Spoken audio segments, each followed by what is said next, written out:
Bom, pessoal, então vamos dar prosseguimento aqui à sessão de teoria dos números. Agradecer novamente a presença de todos, ao professor Emar pela parceria aí na organização da sessão. E agora eu vou apresentar o nosso próximo palestrante, é o professor Jean Leles, da Universidade Federal do Pará. Ele foi aluno de doutorado aqui na UNB também. E hoje ele vai falar sobre On Transcendental Analytic Functions with Rational Coefficients Mapping Q into Itself. Então, Jean, eu vou passar a palavra para você. Muito obrigado por ter aceitado o convite e a palavra está com você. Ok. Bem, quero começar agradecendo ao Matheus, agradecendo ao professor Emar, da organização, e a todos da organização do workshop. Para mim é sempre uma felicidade muito grande participar das atividades da UNB, do workshop, participar dos seminários. É muito bom, bem, a gente, depois que passa aí como aluno de doutorado, a gente cria um sentimento meio que de uma segunda casa com a UNB, então fico muito feliz sempre que eu posso participar das atividades. E, bem, eu fico muito feliz também de poder estar trazendo, apresentando esse trabalho na UNB, porque basicamente a história desse problema está bem associada à UNB e a alunos, colegas de doutorado, hoje quase todos eles, na verdade todos eles professores, colegas de profissão. Então, eu vou apresentar um pouco, vou falar um pouco dessa história do problema de considerar funções transcendentes, funções analíticas transcendentes, mapeando Q em Q. Esse trabalho é um trabalho bem recente, ele foi realizado no período de verão. Eu estive no INPA, tive a oportunidade de trabalhar juntamente com o professor Diego, com o Gugu. O Pavel teve uma participação no trabalho, colaborador também do Diego da República Tcheca. Então, a gente finalizou esse trabalho bem recentemente, está atualmente submetido, e eu quero contar um pouquinho para vocês da história desse problema. Antes disso, uma das coisas que eu aprendi na UNB com o professor Emar é que, para a gente apresentar um trabalho, o pré-reg mesmo é que todo mundo entenda pelo menos o tipo da palestra, né? Então, eu vou apresentar alguns conceitos preliminares. Deixa eu só ver aqui. Eu vou começar com alguns conceitos preliminares e a motivação do problema. E depois eu vou listar uma série de resultados que foram aparecendo em relação a esse problema finalmente apresentar esse resultado bem recente em parceria com o Diego, com o Gugu e com o professor Pavel. Bem, a motivação, ela começa para os alunos da UNB, para quem tem acompanhado seminários e coisas, sabe que um tema bem recorrente de pesquisa do Diego e dos seus alunos de doutorado são os números de Liouville, né? Então, a gente pode dizer que a teoria dos números transcendentes, ela realmente começa em 1844, quando o Liouville apresenta os primeiros exemplos de números transcendentes que vieram a receber o seu nome. E como que são esses números? Bem, o Liouville provou um teorema que diz respeito sobre quão bem aproximado um número algébrico pode ser por números racionais. Isso em relação à velocidade com que se aproxima. Então, o Liouville provou que se eu tenho um número algébrico, então, e eu aproximo ele por números racionais, então vai existir uma constante que depende basicamente do polinômio minimal desse número algébrico, tal que a distância desse algébrico a um racional é maior ou igual a essa constante sobre o denominador do número racional elevado ao grau desse polinômio. Esse resultado foi sendo melhorado por diversas vezes. Hoje a gente tem a melhor versão desse resultado, que é o teorema de Hopf, que diz que algébricos só podem ser aproximados por ordem no máximo 2, mas com esse resultado do Liouville já era possível apresentar os primeiros exemplos de números transcendentes que ficaram conhecidos como número de Liouville. O que é um número de Liouville? É um número real tal que você consegue uma sequência infinita de racionais PQ sobre PK sobre QK, tal que a distância desses racionais a esse número real fica maior do que zero, para impedir que ele seja um número racional, e menor do que 1 sobre o denominador desse QK elevado a um ômega-k, onde esse ômega-k tende a infinito. E aí é claro que, pelo teorema de Liouville, esse número, se ele não pode ser um algébrico de nenhuma ordem, porque em algum momento esse ômega-k vai ultrapassar a ordem, então ele tem que ser um número transcendente. Bem, e aí, aonde que entra as funções transcendentes, né? Bem, primeiro que a gente diz que uma função é transcendente, em analogia com os números transcendentes, a gente diz que uma função analítica num domínio ômega, ela é transcendente, quer dizer, bem, a gente diz que ela é algébrica, né, já que transcendência é uma coisa definida naquilo que não é, a gente diz que ela é algébrica quando ela admite uma identidade polinomial, um polinômio de duas variáveis com coeficientes complexos, polinômio não nulo, onde todos os z's no domínio dessa função analítica, todos os z dentro de ômega, satisfaz essa identidade polinomial P de z, F de z igual a zero. Então, é basicamente o análogo de um número algébrico, só que no contexto de funções, e quando uma função não satisfaz isso para nenhum polinômio, a gente diz que ela é uma função transcendente. E o estudo dos comportamentos aritméticos, porque a teoria dos números transcendentes se interessa pela transcendência de números complexos, né? Quando você introduz as funções transcendentes, você tem alguns resultados que podem motivar essa ideia, né? Por exemplo, se eu considero a função exponencial, que é uma função transcendente, a gente tem um resultado de Hermite-Lina que diz que a menos do zero, essa função em geral leva a algébricos e números transcendentes. Então, o estudo de números transcendentes, funções transcendentes, começa a ser discutido um pouco em 1886, quando o Weierstrass ele prova que, contraintuitivo, fora dessa ideia de que funções transcendentes vai levar números algébricos em números transcendentes, o Weierstrass prova que, na verdade, eu posso construir uma função transcendente que leva os racionais dentro dos racionais. Então, esse é o primeiro resultado sobre funções transcendentes interpolando conjuntos aritmeticamente interessantes, por exemplo, os números racionais, dentro dele mesmo. Depois disso, você vai ter resultados de funções transcendentes que levam todos os algébricos dentro dos algébricos e coisas desse tipo. Então, o estudo se mostrou um pouco mais complicado do que essa ideia inicial de que, bem, funções transcendentes seria uma fábrica de construir transcendência. E alguém que se debruçou muito nesses problemas foi... bem, antes de eu falar do Mahler, quando você estuda o conjunto dos números de Liouville, eu não fiz aquela lista de propriedades clássicas que geralmente aparece numa apresentação, porque eu vou falar mais de funções mapeando racionais em racionais. Mas a gente pode mostrar, por exemplo, que o conjunto dos números de Liouville ele é não enumerável. Então, construções semelhantes à do Weierstrass, aqui você usa fortemente o fato de ter uma enumeração e você consegue construir as funções e ir interpolando.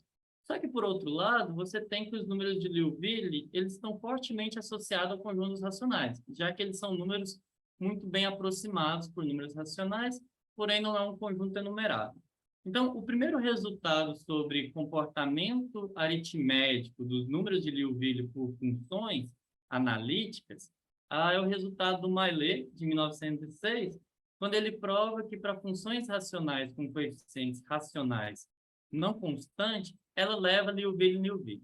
Então, o Mahler já tinha uma série de resultados sobre o comportamento aritmético de funções transcendentes, e aí, baseado nesse resultado do Maillet, ele tenta levar o problema para esse conjunto que também tem algumas propriedades aritméticas interessantes, que é o conjunto dos números de Liouville, e ele faz a pergunta se existem funções inteiras, transcendentes, que leva o conjunto dos números de Liouville no conjunto dos números de Liouville. Ou seja, se é Liouville, F de C também é. É interessante observar, porque no artigo, foi um dos últimos artigos do Mahler, onde ele trata desse problema, ele foi muito mais ousado que perguntar sobre a existência, apesar que quase sempre a gente enuncia a pergunta dessa forma, ele, na verdade, ele imaginava que era possível caracterizar essas funções. Ele começa perguntando qual que é como são as funções inteiras transcendentes que levam Liouville, e aí ele termina com essa parte da pergunta, ele, em particular, ele pergunta se existe funções inteiras transcendentes que levam o conjunto de números de Liouville, já que para outros conjuntos aritmeticamente interessantes, essa pergunta já tinha resposta na época que ele enunciou esse problema. E aí, bem, esse problema ficou continua aberto, mas ele ficou sem grandes avanços por muito tempo, e é exatamente por causa da dificuldade associada a conjuntos que são não enumeráveis. Porque o Mahler tem um livro sobre comportamento aritmético de funções transcendentes, onde ele pega várias das ideias, inclusive ideias usadas pelo Strauss, usadas pelo Weissers nesses primeiros artigos, que quase sempre depende de interpolação. Mas interpolação depende de que o conjunto seja numerável, porque é um processo indutivo onde eu enumero o meu conjunto e eu vou garantindo que a imagem dele cumpra certas propriedades e vou colocando vou estendendo a função de forma que naqueles pontos onde eu já interpolei a função, isso não seja perturbado pelos passos seguintes. Então, quando eu estou trabalhando com um conjunto que é não enumerável, como é o conjunto dos números de Liouville, tem muito poucos resultados. Tem resultados de característica topológica, você usa o fato que os números de Liouville é G delta denso, e aí você vai ter qualquer função contínua, basicamente não constante, já vai levar um subconjunto G delta denso de Liouville em Liouville, isso simplesmente por propriedades topológicas do conjunto, mas alguma coisa que realmente garante que todo o conjunto vai dentro dele é um pouco mais difícil. Então, quando o Diego e o Gugu atacaram esse problema pela primeira vez, como eu disse, não tinha nenhum avanço ainda muito relevante em relação ao problema, eles, bem, tentaram trazer o problema para conjuntos enumeráveis. Então, se o conjunto dos números de Liouville ele é muito bem aproximado por racionais, então a ideia deles foi trazer o problema de Liouville para o conjunto dos números racionais. Bem, na tentativa, qual que era a tentativa, né? Era replicar o próprio resultado do Maillet. O resultado do Maillet é basicamente, bem, funções racionais com coeficientes racionais não constantes levam números racionais e números racionais. E eu consigo estimar o denominador da imagem, onde por denominador eu estou me referindo ao denominador ao denominador do número racional já na sua forma irredutível, né? Então, o Maillet basicamente mostrava que se é uma função racional, então eu consigo estimar o denominador dessa imagem e eu uso basicamente o teorema do valor médio e consigo estimar. Então, a construção deles partiu do pressuposto de vamos construir uma função que interpola os racionais, ou seja, que leva os racionais dentro dos racionais, e vamos ver o que a gente consegue controlar nos denominadores. E é claro que eu preciso de algum controle nas derivadas, porque depois eu quero usar o teorema do valor médio. Então, o resultado que eles conseguiram provar é que existia uma quantidade não enumerável de funções inteiras transcendentes, com a derivada sobre os reais limitada, cujo denominador da imagem ele era dessa ordem aqui, Q elevado a 8Q quadrado. Mas isso ficava bem distante do que era necessário para resolver o problema do Mahler, porque para resolver o problema do Mahler eu precisava que fosse polinomial, assim como que acontece para as funções racionais com coeficientes racionais, tá? Então, mas eles, com esse resultado, eles dão um avanço relevante no problema, que eles definem um novo conjunto de números de Liouville, que é o conjunto dos ultra-Liouville, que esse conjunto parece muito forte, essa condição, e até por isso eles chamam de ultra-Liouville, Em vez de eu pedir que tenha uma sequência ômega k que vai para o infinito, que eu consigo colocar no expoente aqui, eu peço que exista uma cadeia de exponenciais. Então, por exponencial k de q, eu quero denotar a exponencial da exponencial da exponencial de q, tomando k vezes isso daqui. Isso daqui é claro que o crescimento aqui é muito maior do que o crescimento simplesmente de uma sequência tendendo ao infinito, mas uma coisa interessante sobre esse conjunto é que, topologicamente falando, ele é muito parecido com o conjunto dos números de Liouville. Esse conjunto também é G-delta denso, ele, topologicamente falando, não existe muita distinção entre esse conjunto e o conjunto dos números de Liouville, e o que eles provam é que para esse conjunto que tem características extremamente semelhantes ao dos números de Liouville, é possível você construir uma função inteira, transcendente, que leva os L ultra em L ultra. E aí, bem, o que acontece, esse é um resultado de 2015, é que depois desse resultado publicado, ficou a pergunta de, bem, parece que dá para passar o problema de Liouville para números racionais. Então, ele propôs a seguinte questão. O Diego, quando voltou em 2015, foi o ano que eu entrei no doutorado.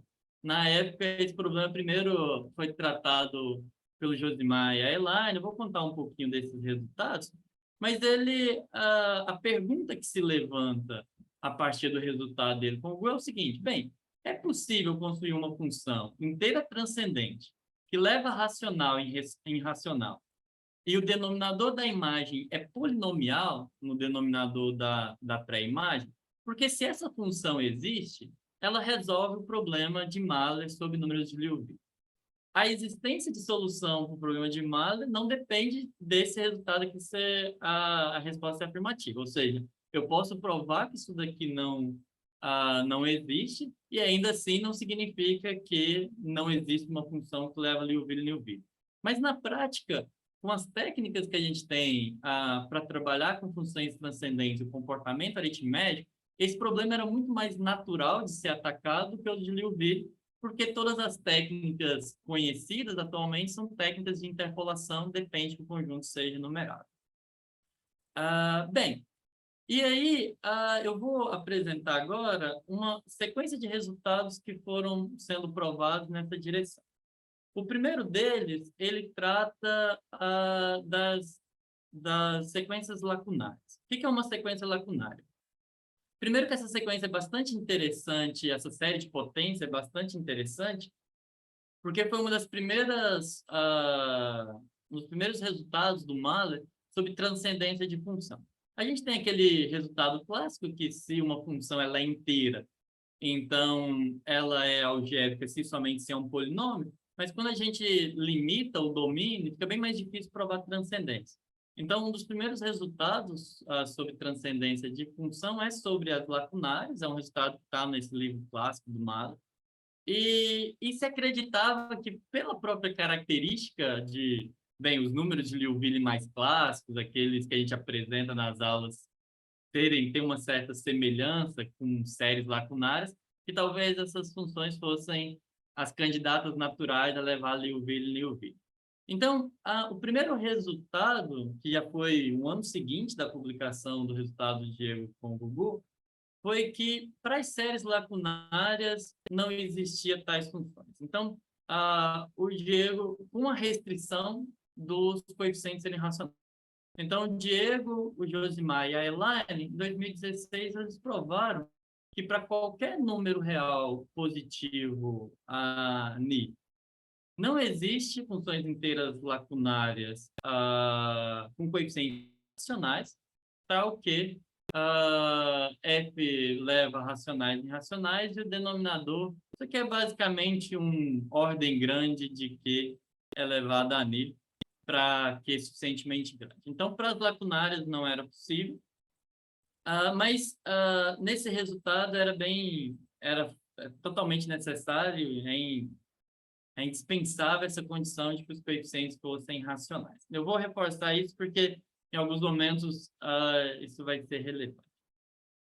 Bem, nesse mesmo artigo, até como eu enunciei aqui como um teorema, mas ele basicamente faz uma observação porque a demonstração é muito análoga à do caso lacunário, muda pouca coisa na demonstração, então eles fazem uma observação de que com a mesma demonstração, ou muito semelhante à demonstração daquele outro resultado, isso também garantia para o caso, independente da função se é lacunária, mesmo para uma função transcendente qualquer, com coeficientes racionais novamente, levando racionais e irracionais, você não conseguia que o denominador da imagem fosse da ordem de q elevado a ni, quando esse ni ele é maior ou igual a zero e menor do que 1, para que é suficientemente grande. Então, esse é o caso onde eu quero que o denominador da imagem seja ordem pequena no denominador da pré-imagem. Então, bem, a princípio a gente já não conhece nenhuma função, né? Nem as funções polinomiais, racionais fazem isso. Então, é meio natural que isso não é possível. E eles fazem um argumento lá e provam que, de fato, não dá para ser ordem pequena do denominador. Ok. Em 2017, a Elaine com o Diego, num outro trabalho, eles... Opa, deixa eu voltar. A Elaine com o Diego, eles fizeram outro resultado, onde eles pedem que o denominador seja um polinômio mesmo, o denominador da imagem seja um polinômio no denominador da pré-imagem. Então, bem, é um pouco restrito, mas assim, é o que acontece nas funções racionais. E, a princípio, bem, eu estou falando de uma quantidade não enumerável de funções. Então, a pergunta faz sentido, ou seja, se o denominador da imagem é um polinômio com coeficientes inteiros no denominador da pré-imagem, então, essa função pode ser inteira transcendente, e aí, de novo, eles provam que não. Se isso acontece para todo Q suficientemente grande, então essa função não pode ser transcendente. O que é interessante quando a gente vai olhando esses resultados? É porque, de certa forma, esses resultados vão permitindo que a gente dê informação sobre as propriedades da função, olhando para o comportamento dela nos racionais. Porque, ao dizer que não existem essas funções transcendentes, eu estou dizendo que, bem, se a função faz algo desse tipo, nesse caso aqui da ordem pequena, realmente não existe tal função, mas, por exemplo, aqui eu estou caracterizando, olha, se a função faz isso, então ela é uma função racional. A mesma coisa, no caso das lacunares, você acaba concluindo que a partir de um momento todos os coeficientes é zero, então ela é um polinômio. Então, é como se eu estivesse usando um subconjunto denso dos reais e como que a função se comporta dentro desse conjunto para caracterizar a função sobre a sua transcendência ou não. Bem, e aí, no meu doutorado, na minha tese de doutorado, o Diego me passou esse problema. E aí basicamente, eu tinha conhecimento dos resultados já existentes, esse sobre as lacunares, esse aqui sobre a ordem pequena, e esse aqui, de 2017, eu comecei a mexer com problemas mais ou menos aqui, final de 2016, esse resultado da Elaine com o Diego já estava pronto, e assim que ele terminou, ele me passou o problema de tentar, pelo menos, colocar o ordem Q aqui. Porque funções que levam a números racionais, em números racionais, o denominador da imagem é da mesma ordem, é a ordem linear do denominador para a imagem, essas existem, a gente conhece as funções lineares que fazem isso. Então, ele me passou esse problema bem no começo do meu doutorado, e de fato foi o problema mais difícil assim da tese. Eu avancei muito pouco nele, chegou no momento que eu meio já tinha desistido desse problema, a gente foi trabalhar com outros problemas. E por uma coincidência, depois de estudar coisas sobre p-ádicos, sobre números transcendentes nos p-ádicos, eu tive alguns insights de como atacar o problema no caso de ordem. Então, aí tem uma série eu vou passar bem brevemente, eu não vou entrar nos detalhes, mas no caso de funções inteiras transcendentes, levando racionais e irracionais de ordem linear, eu precisei usar algumas técnicas de interpolação, quer dizer, de expansão de funções analíticas por polinômios. Porque, basicamente, usar a série de potências, aqui por algumas questões técnicas, usar a série de potência de uma função inteira, daquela na forma usual, não ajudava muito a entender o comportamento dela sobre os números racionais. Porque, na prática, a série de potência usual, ela me dá muita informação do que acontece apenas no zero. Só que eu queria informações do que acontecia num conjunto de números racionais, de preferência que esse conjunto de números racionais tivesse um ponto de acumulação, por causa das técnicas usadas mesmo. Então, o que a gente fez? A gente usou uma teoria, que é sobre expansão de polinômios, e a gente viu que, sob certas condições, que eu não vou entrar nos detalhes técnicos, se alguém quiser perguntar no final, não tem problema, sob certas condições, eu posso usar um conjunto de polinômios que gera o conjunto de polinômios onde eu tenho ali todos os graus possíveis. Então, eu tenho polinômio de grau 0, 1 e por aí vai. Sob certas condições, eu consigo expandir qualquer função inteira, na verdade, qualquer função holomorfa, mas o que interessava para a gente era as inteiras, qualquer função inteira como uma série de potência, não considerando o z elevado a n, mas sim nessa série de potência, uma série usando esses polinômios para representar. Então, esse é um resultado bem de análise, e a gente trouxe ele para uma coisa mais sobre comportamento de funções transcendentes, né? Comportamento aritmético de funções transcendentes. Então, eu basicamente defino um conjunto simples. Aqui atrás eu digo, eu vou chamar um conjunto de polinômios de simples, basicamente se... Bem, tem infinitos polinômios aqui e o grau do enésimo polinômio é n. Então, dado um subconjunto infinito de números complexos, eu digo que esse conjunto ele gera um conjunto simples de polinômios quando esses polinômios são basicamente, eles têm como zeros os n primeiros termos desse conjunto S. Então, o φ de n aqui, ele zera em alfa 0, alfa 1 até alfa menos 1, e no alfa n ele dá 1. Então, só para ter uma ideia de como são essas funções, elas não são muito bonitas a depender da escolha, mas aqui, se eu considero esse conjunto S, o que é esse conjunto?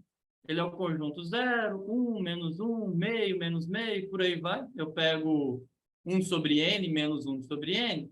Então, esse conjunto de números complexos, em particular de números racionais, né, esses números complexos, ele me permite construir um conjunto simples de polinômios, que é esses polinômios aqui, que eles se anulam nos primeiros n termos do meu conjunto, e no n mais 1 ele dá 1. Então, por isso, para dar 1, tem esse termo aqui no denominador para corrigir.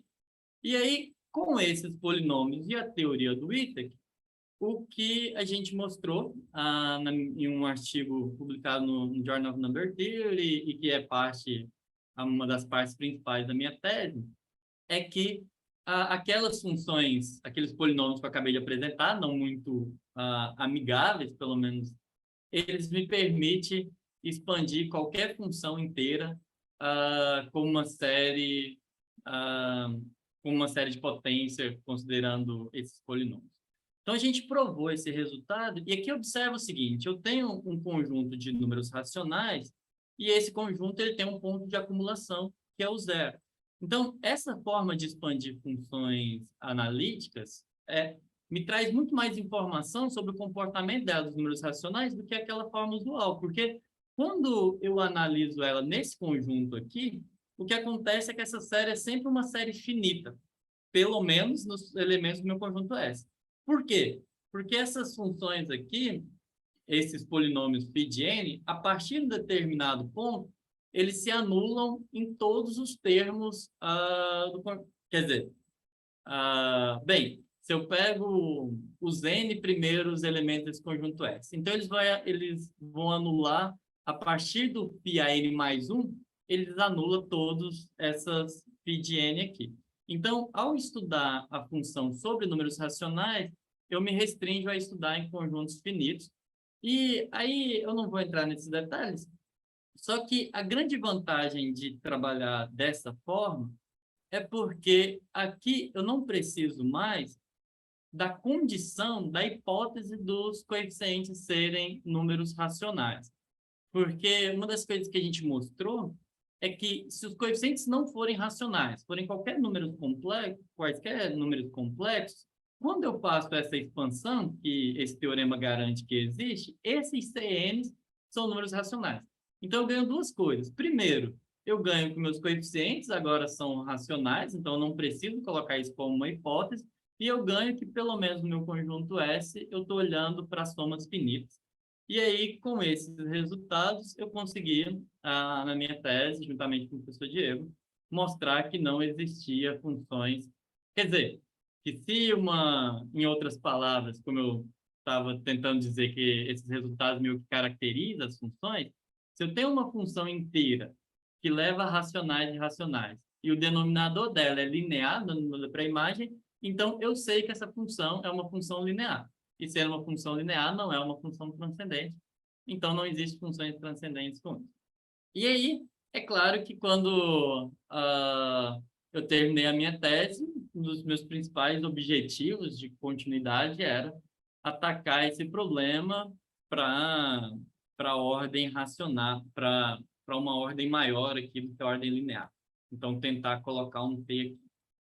E, bem, antes de eu mostrar o resultado, o que acontece? Em vários momentos, eu achei que se eu conseguisse aumentar um epsilon aqui, já seria muito interessante. Pelas técnicas que a gente usava, eu achava muito pouco provável que eu conseguiria algum resultado com um t aqui, sendo esse t qualquer número natural. E até para aumentar um epsilon aqui, usando essas técnicas, era muito difícil, porque eu precisaria de um conjunto S onde os denominadores crescessem muito mais devagar e coisas desse tipo. Então, foi um problema que eu fui ficando bem sem ideia de colocar, tudo que eu tinha feito, então não parecia dar muitos resultados. Mas, bem, uma coisa que geralmente funciona bem quando você está com poucas ideias é de mostrar o problema para o Gugu. A Ana Paula está aqui, não me deixa mentir, o Gugu é uma fábrica de ter ideias. E uma coisa muito interessante, eu não vou entrar muito na demonstração, então eu queria fazer um comentário.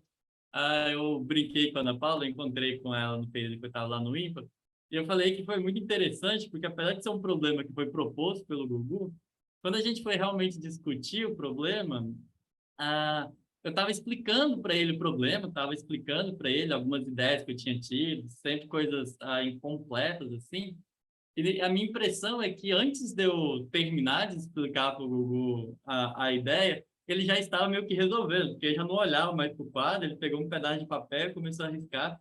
E aí ele tentou atacar o problema com um 2. Ele tentou colocar um 2 aqui e ver o que ele conseguia fazer com esse 2. E aí durante o período de verão, o Gugu dá bastante aula, ele pega bastante disciplinas de verão, então ele não tinha muito tempo, ele rascunhou um pouco do que ele achava que dava para atacar o problema com 2. E com a condição, aqui, com uma condição a mais, de novo, ele precisava que os coeficientes fossem racionais. O que, na ideia que ele rascunhou, ele pedia que todos os coeficientes fossem racionais. E ele foi embora. Eu fiquei discutindo um pouco a ideia com o Diego, tentando entender mais ou menos, que às vezes até para entender as ideias que o Google dá um trabalhozinho. E a gente entendeu mais ou menos a ideia, a gente viu que realmente funcionava para o caso 2. E a gente viu que, na verdade, para o caso 2, a única coisa que tinha sido usado era que os primeiros 4 coeficientes, o A0 até o A3, eles precisavam ser números racionais. Então, eu fui embora e me debrucei na ideia e fui até que eu consegui, discutindo algumas coisas com o Diego, a gente conseguiu generalizar para um T qualquer. E aí o que a gente conseguiu provar foi que se eu vai até um pouco mais geral que funções inteiras, se eu considero um T inteiro positivo e um subconjunto dos complexos, uma vizinhança dos complexos que contém uma vizinhança do zero, subconjuntos complexos, então não existe funções inteiras transcendentes, analíticas dentro desse ômega, onde os primeiros t coeficientes da série de potências são racionais, que leva os racionais dessa vizinhança dentro de racionais, e o denominador da imagem fica da ordem t sobre 2 aqui. Eu vou dar uma breve ideia da demonstração e vocês vão ver que a condição desses primeiros coeficientes serem racionais é bastante importante. Eu não vou detalhar muito, até para não me estender demais no tempo, mas o que a gente faz? Primeiro que sem perda de generalidade, só para não ficar trabalhando com esse t sobre 2, eu posso trabalhar com 2t aqui, e aí o t sobre 2 se torna t. E aí eu peço que os primeiros, pego uma função transcendente e peço que os primeiros 2t mais 1 coeficientes aqui da série de potência sejam racionais e que essa função leve os algébricos, os racionais aqui dessa vizinhança em racionais. E vamos supor, com o objetivo de chegar numa contradição, que essa função transcendente, a imagem, o denominador da imagem é da ordem polinomial t na pré-imagem. Bem, se isso acontece, então eu faço um truncamento aqui. Primeiro que, sem perda de generalidade, qualquer função que leva racionais em racionais, eu sempre posso assumir que o zero vai no zero. Porque se ela leva racionais em racionais, então a imagem do zero é um racional, que é basicamente coeficiente a zero. Então eu subtraio esse a zero dos dois lados, e aí é claro que ela vai continuar levando racionais e racionais, então eu sempre posso assumir que o a zero é igual a zero. E aí eu pego esse truncamento, observando que esse polinômio aqui, todos os coeficientes dele são racionais. E aí a gente faz uma coisa, eu não vou dar muito detalhe, mas isso é o que a gente chama de aproximação de Padé. Em geral, eu consigo pegar uma função analítica e aproximar ela por funções racionais.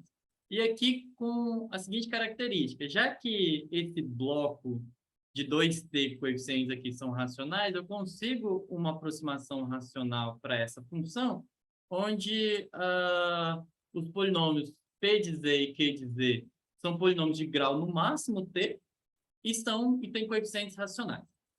Então, feito isso, o que acontece?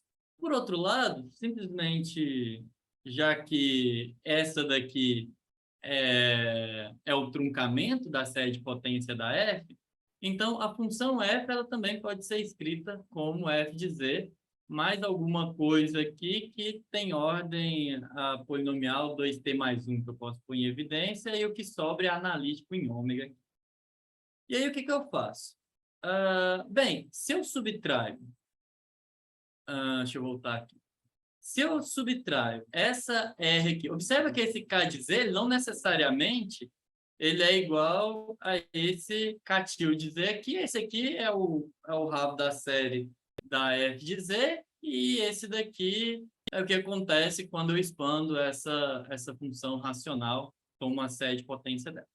Mas o que importa é que as duas são analíticas numa vizinhança aqui. Essa é analítica em ômega, a outra eu posso considerar que é analítica em ômega', também vizinhança da origem. Então, eu posso observar o que acontece quando eu subtraio f de 1 sobre m de r de 1 sobre m.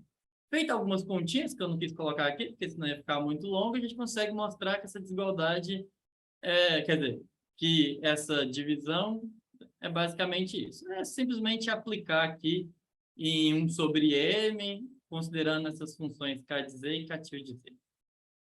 Bem, só que r de 1 sobre m, já que aqueles polinômios são de grau no máximo t, eu posso ver qual que é o primeiro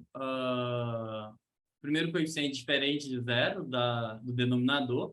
E aí eu vou ter que isso é um número racional, basicamente dessa forma. É um pouquinho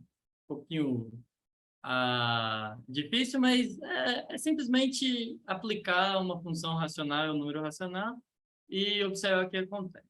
Então, por causa dessa igualdade aqui, eu vou ter que, se um f de 1 sobre m for diferente dessa r de 1 sobre m, esse índice aqui não era necessário. Se ela for diferente, então essa diferença tem que ser maior do que uma constante aqui do m de 2t, exatamente por causa dessa igualdade. Mas, por outro lado, eu tenho... Deixa eu ver aqui. Cadê? Maior ou igual. Precisava de uma outra desigualdade aqui que eu não coloquei. Tá, o que vai acontecer, né? Opa, desculpa. Por essa igualdade, eu tenho que isso aqui teria que ser maior do que 1 sobre m, mas simplesmente usando o fato de ser um número racional, bem, desculpa, eu misturei porque eu não coloquei uma das desigualdades. Essa daqui de baixo é simplesmente usando o fato de que esses dois números são números racionais, e se são números racionais, eu posso simplesmente considerar que ele é maior ou igual a 1 sobre o denominador, né? O MMC dos denominadores. Então, maior ou igual que isso é simplesmente por serem números racionais. Agora, por essa igualdade é que eu tenho que tem que ser menor ou igual a 1 sobre esse 2 m elevado a 2t mais 1 menos j. Então, é claro que é impossível que isso aqui aconteça por uma quantidade infinita de m's, porque o expoente aqui ele é maior do que esse expoente, então naturalmente esse lado tem que se tornar menor do que esse daqui, o que não pode acontecer. Então, o que a gente verifica é que essa desigualdade não pode valer para uma quantidade infinita de m's. Então, eles têm que ser igual para uma quantidade infinita de m's. Então, você precisa que a igualdade aconteça, e aí, a hora que eu tenho a hora que eu comparo as duas, na verdade, dá zero, então eu não posso usar aquela cota inferior para a distância de racionais, já que seriam racionais iguais, então a distância é zero. Então, eles têm que ser iguais. Só que eu consigo uma quantidade infinita de 1 sobre m que satisfaz todas as condições de estar dentro daquela vizinhança, na interseção daquelas duas vizinhanças, e que vai acontecer aquilo. Então, eu tenho que f coincide com R num conjunto que tem um ponto de acumulação. Quando isso acontece, o princípio de identidade para funções analíticas me diz que elas têm que ser igual em todo o domínio delas. Então, a função f é uma função racional, e sendo uma função racional, ela não pode ser uma função transcendente. E aí, pelo menos, considerando que aquele primeiro bloco de coeficientes é racional, a gente mostra, e aí não depende do t, é qualquer número natural. Aqui eu coloquei algumas referências.